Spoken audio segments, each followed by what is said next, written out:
नमस्कार। Uttar Pradesh Kanpur police commissioner, जहां पर फरवरी में फर्जी डिग्रियों का द्वारा बड़ा खुलासा पुलिस कमिश्नर द्वारा किया गया था, वहीं पर लगातार टीम निगरानी कर रही थी। वहीं पर आज कानपुर कमिश्नर द्वारा 2 व्यक्तियों को गिरफ्तारी गई। पहले 6 व्यक्तियों की गिरफ्तारी हो चुकी थी। उसके बाद उनके पुलिस कमिश्नर द्वारा जो बयान दिए गए, उन्होंने बताया गया कि मेन टारगेट हैदराबाद था। उसके बाद 5 विश्वविद्यालय जो उत्तराखंड है, हैदराबाद है और भी अदर विश्वविद्यालय जो महत्वपूर्ण स्टार्टिंग शिक्षा होती है हाई स्कूल से लेकर MBBS, BA, BSc, BTech, MTech द्वारा डिग्री को कैसे फर्जीवाड़ा बनाकर नौकरी की जा रही थी, इनमें कौन कौन संलग्न है, किसके जांच की जा रही है, इनमें प्रमुख जो पाने वाले छात्र हैं जिन्होंने डिग्री करके नौकरी हासिल कर ली है, उन पर कैसे कार्रवाई की जाएगी। जांच बड़ी गंभीर है, कानपुर कमिश्नर का कहना है। इस पर प्रक्रिया चल रही है। आने वाले समय में आपको अवगत कराते रहेंगे। कानपुर नगर आकाश पासवान, कैमरामैन गौरव निगम।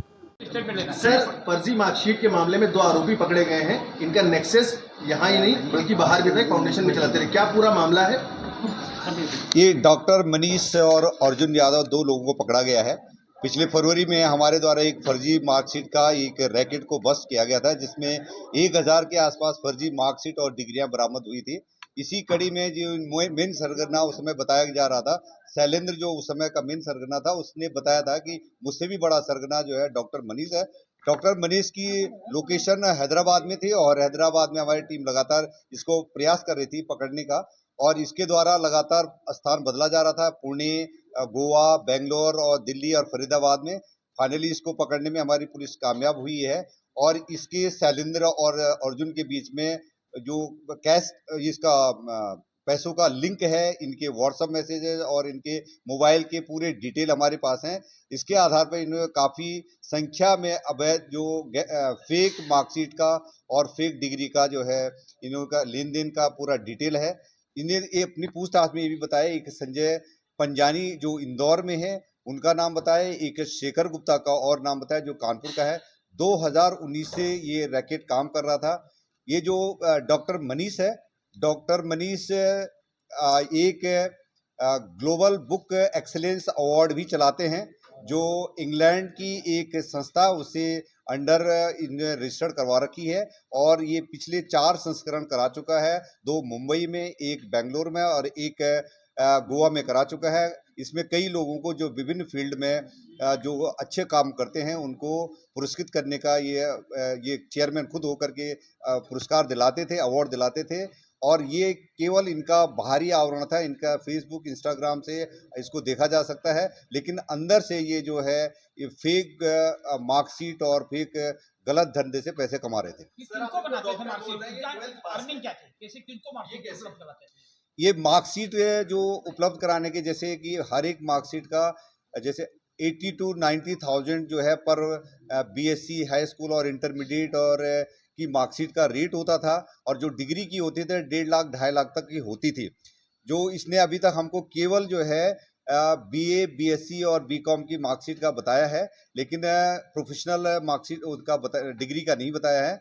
इन्होंने केवल 2 यूनिवर्सिटी के, अभी लिंगया यूनिवर्सिटी और कुमाऊं यूनिवर्सिटी के फर्जी बीएससी और बीकॉम और बीए की मार्कशीट का बताया है। कई मार्कशीट का हमारे पास इनका जो है फुटेज हमारे पास ये व्हाट्सएप में डिटेल है, और उसके हमारे हिसाब से कम ये गैंग जो है जो इसने बताया 60-65 की बताया है, लेकिन करीब 1000 के आसपास हम ऑलरेडी बरामद कर चुके हैं। किस टाइप के लोग हैं जिनको देते थे? डॉक्टर लिखा हुआ है बट ये 12th पास है, तो ये कैसे पॉसिबल है? ये मनीष मूल रूप से ये राजस्थान का रहने वाला, और कुछ दिनों ये दरभंगा बिहार में रहा है और बाद में ये हैदराबाद में रहा है। इसका ये बताना है कि मैंने बीडीएस करने के लिए बेंगलोर से कर रहा था, पर बीच में इसने छोड़ दिया। और दूसरी बात है कि ये डॉक्टर नहीं होकर फिर इसने बताया कि मुझे एक जो है जो यूनिवर्सिटी है international human global human peace university, global human peace university जो यूएस की है, और इसका कहना है कि मुझे ऑनरेरी डॉक्टर की डिग्री जो है चेन्नई से दी गई थी, उसके आधार पर ये अपना नाम डॉक्टर लिखता है। किस तरह कैंडिडेट होते थे जिनको देते थे मार्कशीट? अच्छे घरों के लोग होते थे या किस टाइप के? यस, जो लोग पैसे देने में सक्षम है वो 7-8-10 दिन के अंदर इनको डिग्री मिल जाते, पेपर मिल जाते थे। और कुछ लोगों को हो सकता है कि इसमें जैसे जांच कर रहे हैं, कुछ लोगों ने नौकरियां पानी हो, कुछ लोगों ने हो सकता है और भी जो है जैसे विभिन्न कोर्सेज के लिए जो आवश्यक हो या फेल होने वाले को मिले, तो इसकी अलग से जांच पड़ताल की जा रही है, लेकिन इसमें काफी पैसे का ट्रांजैक्शन होता है। सर, 2 से 3 महीने हो गए जांच को, जांच शुरू हुए। आपका ये बताने की स्थिति में है कि ये सभी जो डिग्रियां मिली थी वो फर्जी है, या फिर शुरुआती दौर में जो कहा गया था कि तमाम यूनिवर्सिटीज के लोग इसमें इन्वॉल्व हो सकते हैं, तो कहाँ तक पहुंचे हैं? ये कुछ ऐसी डिग्रियां हैं जो कभी यूनिवर्सिटी से जुड़ी नहीं।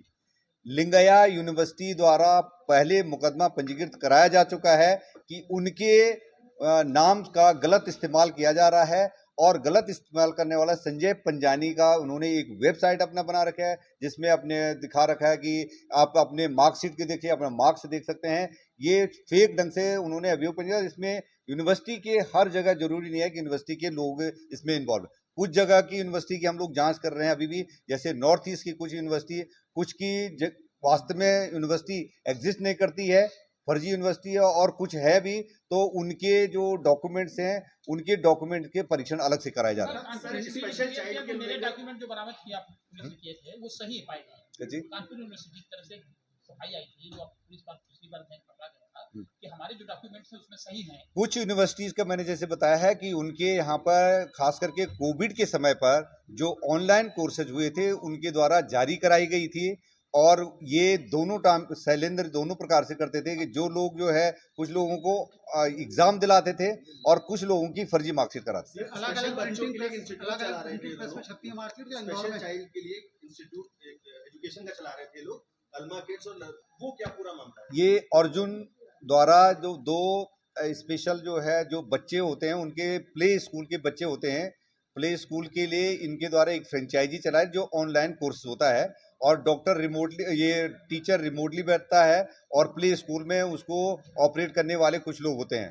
तो अल्मा किड्स और लर्निंग पाथ दो जो है इन्होंने फ्रेंचाइजी, एक मॉरिशस बेचती है और लर्निंग पाथ जो है इसकी खुद की अपनी कंपनी थी मनीष की, और जो अब एग्जिस्ट नहीं करती हैं। तब भी अर्जुन जो है लोगों से 25,000 लेकर के 25,000 में जो ये प्ले स्कूल खुलवा रहे, फ्रेंचाइजी दे करके प्ले स्कूल खुलवा रहे थे। और इसमें ये खास बात है कि जो लर्निंग पाथ नाम की जो प्ले स्कूल चल रहे हैं उसमें लोगों को देख लेना चाहिए कि एक्सपर्ट इसको चलाते हैं, न कि ये जो जैसे इन्होंने फर्जी ढंग से बना रखा है और लोगों से पैसा ऐंठने का धंधा बना रखा है। सर, ये प्रिंटिंग प्रेस को रिकॉग्नाइज हो पाया, प्रिंटिंग प्रेस पता चला कहाँ मार्कशीट छप रही थी, कोई एक जगह है या अलग-अलग जगहों पर? जैसे मैंने बताया है कि संजय पंजानी, अब इन्होंने एक नया नाम लिया है संजय पंजानी, ये इंदौर में बताया गया है, और इनका कहना है कि संजय पंजानी ही छाप करके इनके पास भेजते थे। इनका ये भी कहना, मेरे कहता है कि मुझे 15,000 रुपये मिलते थे, 10,000 रुपया उसको अर्जुन को मिलते थे और संजय पंजानी को 10,000 उसको मिलते थे। तो अभी कंप्लीट चेन होना बाकी है। संजय पंजानी जैसे पकड़े जाएंगे तो प्रिंटिंग प्रेस वगैरह का पूरा डिटेल हमें प्राप्त हो जाएगा।